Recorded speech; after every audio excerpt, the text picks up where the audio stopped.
കഴിഞ്ഞ ജൂലൈ 29-ന് സുരാജ് വെഞ്ഞാറമൂട് രാത്രി അമിത വേഗത്തിൽ കാർ ഓടിച്ചതിനെ തുടർന്ന് ഒരു ബൈക്ക് യാത്രക്കാരനെ ഇടിച്ച് പരിക്കേറ്റ സംഭവം എല്ലാവരും അറിഞ്ഞു കാണും. പാലാരിവട്ടം പോലീസാണ് അന്ന് ഈ കേസെടുത്ത് പിന്നീട് തുടർ നടപടിക്കായി മോട്ടോർ വാഹന വകുപ്പിന് ഇത് കൈമാറിയത്. ഈ ഒരു അപകടത്തിൽ ലൈസൻസ് സസ്പെൻഡ് ചെയ്യാതിരിക്കാൻ കാരണമുണ്ടെങ്കിൽ ബോധിപ്പിക്കണമെന്ന് ചൂണ്ടിക്കാട്ടി എറണാകുളം RTO ഓഫീസിൽ നിന്ന് നോട്ടീസ് നൽകുകയായിരുന്നു.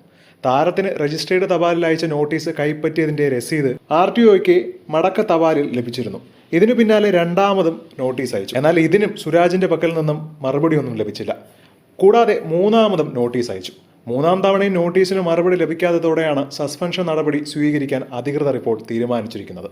നിയമം എല്ലാവർക്കും ഒരുപോലെയാണ്. അത് കാശുള്ളവർക്കായാലും കാശില്ലാത്തവനായാലും എല്ലാവർക്കും ഒരുപോലെയാണ് നിയമം. കഴിഞ്ഞ ജൂലൈ 29-ന് രാത്രി തമ്മനം കാരണക്കോടം റോഡിലായിരുന്നു സുരാജ് ഓടിച്ച കാറിടിച്ച് ബൈക്ക് യാത്രികന് പരിക്കേറ്റത്.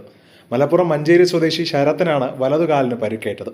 തുടർന്ന് ആശുപത്രിയിലാക്കുകയും ചെയ്തു അദ്ദേഹത്തെ. ഈ ഒരു സംഭവത്തിലാണ് ഇത്രയും തവണ ഏകദേശം എത്രയോ മാസങ്ങൾ കഴിഞ്ഞ് 3 നോട്ടീസ് അയച്ചതിന് ശേഷവും സുരാജ് വെഞ്ഞാറമൂടിൽ നിന്നും യാതൊരു പ്രതികരണവും ഉണ്ടാകാത്തതിനെ തുടർന്നാണ് ഇപ്പോൾ ലൈസൻസ് സസ്പെൻഡ് ചെയ്യാൻ തീരുമാനിച്ചിരിക്കുന്നത്.